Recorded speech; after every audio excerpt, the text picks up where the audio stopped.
Welcome to Humanity's Heart. My name is Dr. Robyn Mills. I hope today that we're going to energise and expand your heart in some way. It's my pleasure to introduce to you today, and I'm going to read it because it's so many wonderful things that Carolyn does. So Carolyn King is with us today. She's a speaker, international author, kinesiologist, mBIT coach, mindfulness and happiness coach, HeartMath practitioner, that's hard to say, positive psychology master coach and master Lightworker. She's the host of the Happiness Hour on Inspire Radio UK. She's a meditation teacher on Insight Timer. Wow, Brain Gym, there's just so many things that you do. Welcome, Carolyn. Thank you, Robyn, for having me here today. I'm so excited to be chatting with you. There's so many things in what you do that I don't personally know about, and mBIT was one of those things. Would you like to talk about that one? Absolutely. I love mBIT. So mBIT actually stands for Multiple Brain Integration Techniques. And it's a whole coaching modality around, we all know we have a head brain. We know our brain's up here, but we also have a heart brain and a gut brain. And we're talking from a scientific point of view as well. So there are neuronal pathways, and in their own right, they're brains. They don't have as many pathways and neurons as up here, but they're their own brain. So because of that, they have their own intelligence. And from my experience, most people tend to lead with the head. It's all about the logic or the thoughts that go through our head, but our heart is where we need to be leading from, and that is our feelings. That is the core of who we are. And then our gut brain is sort of, it's our identity, it's our action taking, it's all of those sort of things. So what we want to do in mBIT is actually align all three brains so that they're communicating. Quite often one's been shut down, especially the heart. A lot of us have been hurt, so the heart goes, I don't want to talk anymore, don't listen to me. And the head goes, I'll take over, heart, I'll do all the work for you. You're doing that when someone says to you, how do you feel? And you say, I think I feel, and the minute you say that think, your brain's trying to feel. So it's really talking to each intelligence, asking them what they want, and then aligning all three so that you can move forward with some kind of consistency and alignment. And who would know, who would ever have guessed that chemicals for the function of the brain are made in the gut? So the feelings that you have in the gut are actually sending chemical messages to the brain. I love that. And when I learned that 80% of the communication, I think it is, or somewhere around there, is up. It's from the gut up. It's not the brain down. So we think our brain is running our whole body, but it's only part of everything else. And the gut is so important. And we've heard about gut health recently. There's been a lot in the health news. So it's really interesting. It's important to know that they're all brains. And yes, the chemicals are created everywhere. We have possibly a bit of neuroplasticity as well going on in the heart and the gut as well. So it's really fascinating stuff. It's probably more recent in terms of scientific knowledge and medical knowledge, but it's coming around. So it's really cool. It's amazing how, I started nursing in 1973. So, wow. I know you probably weren't alive then. A year later. So, none of this stuff was known then. The amount of scientific leaps forward is just phenomenal. And, when I think of the bowel was just a place where waste products were taken, and that was about it. We didn't know anything else. We'd do bowel lavages. We probably washed away all the biome, didn't ever think about what lived in the bowel. For us, if something lived in the bowel, it shouldn't be there. Yeah. And now, of course, we find out that all the bacteria in the bowel are doing us a service. And them living in us is creating the chemicals that we need for clear thinking and for brain function. It's amazing. I love the fact that science has taken a leap. And when you marry that with the beautiful spiritual work that's going on, that's when for me, it really gels, when you can marry both sides together. And you know what? That's what mBIT is. It was actually created by two gentlemen in Melbourne. It was, where are the names? Grant Susilo I might not pronounce his name right. He was actually more academic, so he's come from that Western side. And then there was Marvin Ocko, who is coming from the Eastern philosophy. So that's what I love about mBIT. It is a marrying of Eastern and Western, so the science and the spiritual, bringing it together. And it is globally recognised now. There are coaches all around the world, but I agree with you. I love bringing the two together because they complement each other. And how do you go about an mBIT? How would you go if someone came to you? How do you use it with people? It's literally more around languaging. So we're listening to how the person is speaking. There are different ways that the different intelligences articulate and express themselves. So we're listening to what's going on. Then we're listening to where they may be having challenges in their life. And we go into each place. So we'll go, right now, tune into your heart, and we listen again to the languaging that the heart's trying to say to see if the heart's really speaking or the head's speaking. Yes. So it's a little bit like having 3 different people around a board table and chatting to each of them, making sure they're all heard, then seeing if they can hear each other. So, heart said this, what do you, how do you feel about that? Just listening to that. And then the last thing, there's a lot of visualization in there. So it's a bit of a meditative process in the end, where we actually take the energy from the heart. So we start in the heart and we go up to the head and we come back to the heart and down to the gut. So it's like a big infinity symbol or an 8. And we're literally taking the energy from the heart, the head, the heart, the gut, and then it just keeps going until all 3 intelligences are fully aligned and the person can move forward because everything's on ready to go. So it can take more than one session. It sounds like a really beautiful, gentle process. Yes, it is. It's gentle and really powerful at the same time. So yeah. Now, I would like to talk to you about your happiness. You have a happiness show. Tell me about that. I do. So last year during COVID, I was thinking, what else can I do? And I reached out to Inspire Radio. I'd been working with them for a year, sending them meditations. And I said, can I have a show? And he said, yes. It was literally that simple. So my show is 4 times a week on Inspire Radio UK. It is an internet radio station, so it does air around the world, which is really cool. They reach up to over 30 countries and they have quite a listenership. It's actually building. And my show is really about allowing someone a voice to share their story, because I believe that we can change the world one story at a time. So I allow someone to share whatever they've gone through and how they've come out the other end. I then allow them to share what they're doing in the world to increase happiness. So it could be anything. What have I had on there? I've had an ambulance, a paramedic on the show. I have had some coaches and some fitness people. I've had a woman that runs a dance company. So she shares happiness by putting on shows. So I've had a huge variety of people on the show, and that's what I love. I love connecting with people. I've had a lot of people from Australia. I've interviewed someone from Canada. Her interview will go live soon.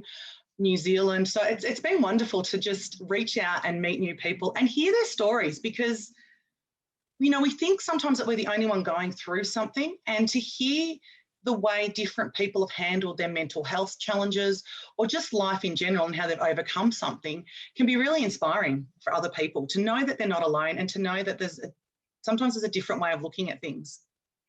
And I think it's a good way to learn about what's happening. Oh, that was weird. We had a bit of weird sound go on then. A different way of looking at things from other people's experiences. Sometimes you don't have to experience it yourself, but you can listening to someone else, you can go, wow, I really get that now.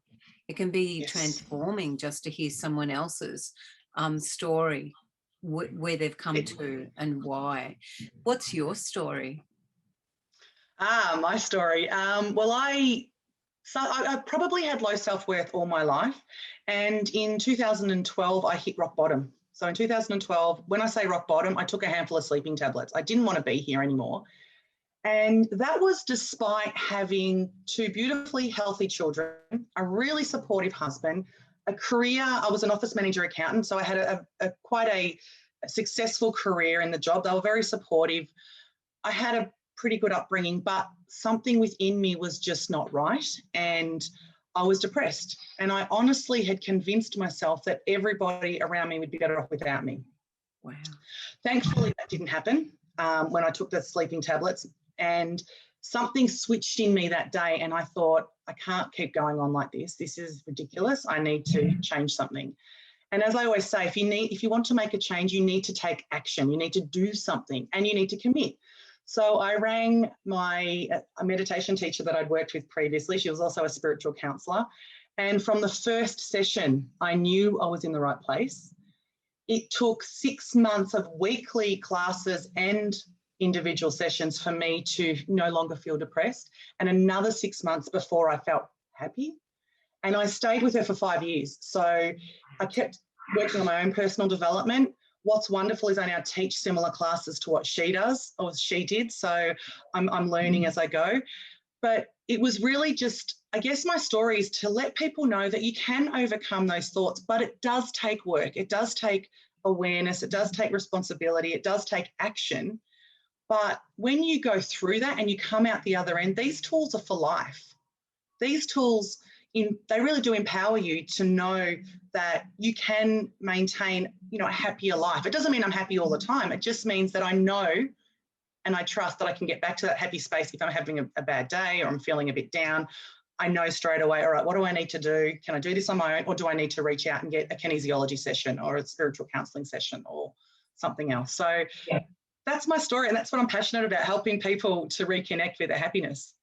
Yes, so sometimes the wound is where the light gets in, isn't it? Sometimes that rock bottom where there's nowhere else to go, and unless you take a drastic step, sometimes like stopping your career or turning your life upside down in some way, sometimes that's what it takes for you to go, wow, I'm stuck. Where can I go from here? And I'm so glad that you got through that. And I would have thought, 2012, that's yesterday, but of course it's nearly a decade. It is. It feels like it was a while ago now, but at the same time, I can still feel like I still connect with that person in some ways because it was me for so long. And I realised for me, it really was that low self-worth, that wanting so desperately for people to like me, but I didn't like myself. Yeah. And I think the biggest thing that came out of it right at the start of my healing journey was I needed to change the way I saw my life. And I started to see life as an adventure. So now I just do things, like the radio show. I reached out and thought, oh, this will be fun. Let me give it a go. And, that's actually led to another adventure, which I'm sort of in the process of. And, everything leads to an adventure. So for me, it allows me to detach from whether I'm successful or not, because it's irrelevant. For me, it's the experiences that make life so wonderful. And I'm educating or teaching my kids to do the same thing, which is really cool. So, yeah. Oh, that's great. I was wondering, if you were towards the end of your life and you looked back, what would your heart say about how you've lived your life? I really do feel that my heart would be happy and content. Because I'm on this journey now full time, I quit my corporate job just over 3 years ago to fully immerse myself in my business. I feel my heart would be really happy because right now I know I'm still working on this path. I'm enjoying what I do, and looking back, just knowing the people I've helped, the lives that I've touched, but even more so inspiring my children to live their life their way, whatever that means for them, and living in my bliss, living in my happy space while helping others. It's undescribable. I guess it's difficult to put into words because it's a feeling. It's just a beautiful feeling that radiates. Oh, I can see it, and you can actually see it in your face because you glow when you talk about it. Your smile lights up your whole face. So that's, for me, is the authenticity of you speaking from the heart and being true to who you are. Just shows on your face. It's beautiful. Thank you.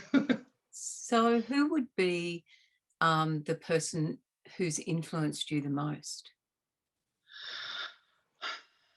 I've often thought about this, and I feel like I've had many teachers along the way. So there've been different people that have influenced me at different stages in my life.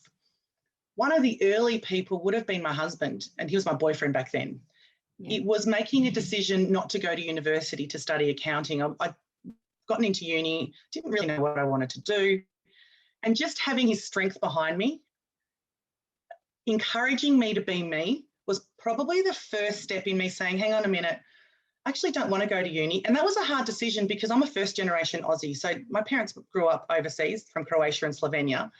And Dad just wanted me to go to uni because he didn't get that chance to have that education. And I'm the eldest. So when I didn't go, it was a little bit of a, what's going to happen now? But I found a job within a week. And ironically, I ended up down the accounting path anyway, but I did it my way. So probably my husband initially. Then when I was healing my depression, it would have been Margaret Moore, who was my meditation teacher. She's beautiful. And then there'd be some other people, some of the Hay House authors, Wayne Dyer. I love Wayne Dyer. I loved him when he was alive. I loved everything he stood for. I loved the peace that he radiated. So I guess they would be my biggest influences. Of course, there are probably other people that I haven't thought of right now, but, you know, I just want to honour, I guess, those three people because they probably had the biggest impact in my life in terms of changing trajectory, in terms of helping me get on the path that I'm on. It's really beautiful to acknowledge those people and to sit with that, isn't it? And really go, who did influence my life? Yeah. And to for your heart to remember that there were people when you needed them, there were people who helped shape who you are. Absolutely. And I'm grateful for all of them. And as I said, there's so many more. And all the experiences that I've gone through, the ones that I felt were loving at the times and the ones that were hurtful also allowed me to learn and grow, especially in this space now when I can look back and say, well, thank you for saying that, because it made me think, hang on a minute, I can change this. And I say that to my kids. When someone says to you, you can't do this, no, prove them wrong. You follow your heart, you follow your dreams, and you take that action to do whatever it is that you need to do or want to do. Oh, that's so true. I think I spent my life gathering accolades because someone told me that I couldn't. And then when I got as far as my PhD, I went, I don't think I need this now. It's silly, isn't it? It is silly. And I've had a lot of accolades over the years as well. And yes, you do get to a point where you think, you know what, it's just about being and experiencing life. It's not about all the awards, because when you do pass over, they're just awards. They don't mean anything. Yeah, so it's a bit like layering, isn't it? A Sara Lee cake, layer upon layer upon layer, you know, that for me, a teacher showed up when I needed them the most. And I didn't always listen, but they were there. You know, and often I'd stay in an environment that was toxic because I couldn't see a way out. But eventually a door, you know, you'd have the courage to step through a door and you go, why didn't I do this 5 years ago? Or that sometimes it just takes stopping and going, you know what, this has worked for me up until a point, but not anymore. It doesn't work for me now. And I kept redefining myself, you know, every decade, and I've got a few decades under my belt. Yes. Yeah, I agree with you. I say to people, you don't need to know where you're going to end up. All you need to know is where you want to be now and take that journey, because I started this journey as a kinesiologist and I love my kinesiology. That's the core of what I do. But I have added other modalities to that, just as I've gone on the path, because I love to learn, because I love to embrace new things. And so when I work, it is everything. But where I will be in 5 years' time or 10 years' time, I don't know, but I'm just excited to see where that goes. So it's important just to be who you are today and allow yourself to redefine yourself, allow yourself to grow. Just go down the path and just see where life takes you. And what heart print would you like to leave in the world? I believe that when we, you know, leave a room or leave the world, that we leave an imprint of our heart everywhere we've been or go. What imprint would you like to leave? I guess for me, it's joy, it's happiness, it's love, it's that connection to those emotions that make us feel so wonderful, but those emotions that also we radiate out. People can feel our emotions. So it would be that bliss, that love, that joy. For me, they're all sort of similar. They're all intertwined. And if you could give a gift to your children that they could carry through life? It would be the confidence to be themselves at all times, to follow their dreams. It's basically the confidence to follow their dreams, be who they want to be, and just to allow themselves to go on that journey. That's really beautiful. I mean, having children and grandchildren is the greatest teachers that I've ever had, because children will tell you how it is straight away. And they will, and they challenge you, and mine yeah, are 15 and 13, so they right. definitely challenge me. It's interesting too, having two kids. You think they'd be similar, but my kids are totally different. Yeah. And I know one's a boy and one's a girl, but take that out of the equation. They're just such different personalities, and they teach us how to respond to different personalities, because not everyone responds to the same way of parenting or the same languaging. So it's, how do I get through to this one, because it's different to the way this one is. And it's interesting to see how that's playing out. And, you know, I had 3 girls, and they are all absolutely different and all brilliant and beautiful in their own way. But you're right, different strategies for different children. And grandchildren, just wait, they're the best gift you can ever have. They just melt your heart. They take layers and layers off your heart. My children say I spoil the grandkids compared to them, and they're right. Yeah, they are right. I do. Yeah, I look at my parents, and they spoil the grandkids, and, Yeah. and I'm blessed to have my grandparents still alive. So Wow, that's amazing. My grandfather just turned 93. Wow, that's a lot of 94. years. Yes. Yeah, considering they had a hard life, they had to sneak out of Yugoslavia back in 1954, 55 for a better life. So they've lived a life, my grandparents. They really have. What have you learned? It's wonderful to, yeah, sorry? What have you learned from them? What have I learned from that? I actually wrote my mum's story down because I wanted to pass that on to my children, for them to acknowledge just how difficult other people have had it. I guess I've learned that anything's possible. For them to leave a country, and it was a 15-month journey to finally get to Australia, to a country where they didn't speak the language. Mum was 5 when they landed in Australia. To go through all that she went through, because back then there was a lot of, bullying against WOGs, and she couldn't understand the language. But also I've learned that there are loving people, because the people that took my parents in, my mum and my grandparents in, were a lovely family, and they offered them just that start in Australia. So it taught me so much. It taught me that there is so much strength if you draw on it. If you really want something, you can do anything. And that would have been a really difficult time, because, there's no technology back then. There's no way of communicating with someone easily. You're literally just going on a journey to the other side of the world. It's phenomenal.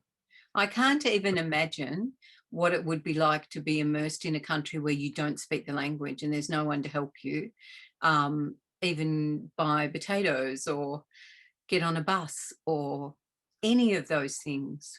It would have just been phenomenal. Yeah, and I guess my kids have it on both sides, because my husband was actually born in India. So he came out when he was 15, and as much as he spoke English, he tells stories about how he came to Australia, and people would say, you need to now learn Australian. And be thinking, I don't understand. And I guess it meant the slang and the way, the mannerisms. But even he's got his own story about coming to a country and him feeling left out, because, that was I think it was in the 80s that he came here, late 80s. To integrate into a new society from a country where, they didn't have much, to a country where we are really blessed in this country. I'm so grateful to be living in Australia. I really am. And even with what happened last year, I'm even more grateful to be living in Australia. Oh, it's so true. I've been interviewing people from around the world, and to think that I can say, well, we don't have any cases in the community is just astonishing, absolutely astonishing. And my heart goes out to those people who are still living with that much virus in the community, and their whole lives are still turned upside down. Yeah. It's heartbreaking. It really is, to see that. But yeah, I don't know what else to say to that. I'm grateful. Even though we had a 90-day lockdown, I'm really, really grateful, because the people that all the people that I know and love are safe, and hopefully we're going to continue that way. I'm Hopefully, wondering, yes. I'm wondering if there's something that you wanted to say today that I haven't asked you. I think you've pretty much covered it all. As I said, my mission in life is to really help people know that they can reconnect with their happiness, to know that they can reconnect with their inner joy, and that there are people out there that can help them. And it does start in the heart. It does start with reconnecting with your heart space. It starts with listening to how you feel. It starts with the courage to even listen to how we feel, because we can be really fearful and scared of the hurt that's sitting in our heart, but we can move through that.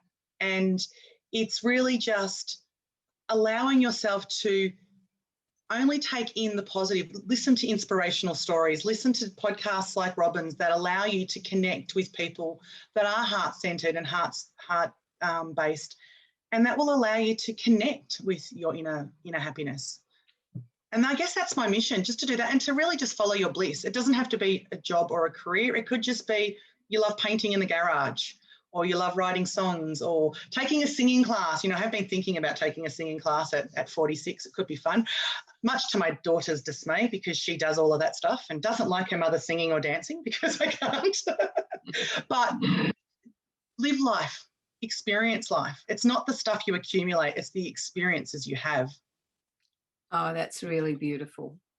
And for me, it's about the collaborating human heart. That we're all part of humanity and we all vibrate. Our hearts all beat the same. Doesn't matter who we are in the world, what gender, what colour, what religion, how much money we have. It doesn't matter about all those things, because at the level of the heart, we're all the same. It's amazing. And that it is amazing. And that brings me to HeartMath. That's one of the things that you mentioned I do. Yeah. HeartMath are an organisation in the US that have scientifically studied the impact a coherent heart has. Now, a coherent heart is a heart that beats in a coherent manner. Basically, we do that by reconnecting with regenerative feelings like happiness, joy, appreciation. But what they've shown is there's an EMF, an electromagnetic field that comes out. And when you're saying that we're all connected, that's what HeartMath have done. They've scientifically, we know that intuitively, but HeartMath have been able to show that scientifically, that we impact the people around us, and that the more of us that are in that state, the greater impact we have on the world around us. Oh, I'm going to be looking up HeartMath after this interview, Yes. because I haven't heard of them. Awesome. Yeah, they're phenomenal. that sounds absolutely beautiful. I've just had such a wonderful time talking to you today. It's just such an easy flowing conversation, and it is really heartwarming, Carolyn. Thank you so much for being here today. Thank you so much for having me, Robyn. It's been wonderful to chat to you and connect with you in this heart space. Thank you. I'm Dr. Robyn Mills from Humanity's Heart. I hope that we've engaged, energized, or expanded your heart in some way. And until we meet again, may your heart beat to the rhythm of humanity's heart. Bye.